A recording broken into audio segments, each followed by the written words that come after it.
Syederlun adik kandung Indra Kents, Natania Kesuma, terancam hukuman 5 tahun penjara usai ditahan dalam dugaan pencucian uang binomo atas tersangka Indra Kents.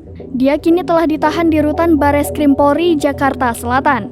Dalam kasus tersebut, kata Wisnu, Natania Kesuma disangkakan melanggar pasal tentang dugaan tindak pidana pencucian uang.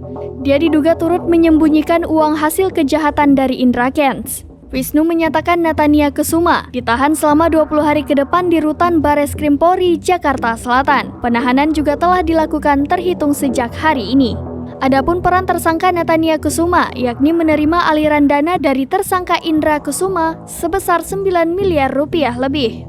Kemudian tersangka Indra Kesuma membeli sebuah rumah di Medan yang mengatasnamakan tersangka Natania Kesuma. Tersangka Indra Kesuma membuat akun kripto di Indodex dengan tersangka Natania Kesuma dan mendapat aset kripto sekitar 35 miliar rupiah dari tersangka Indra Kesuma.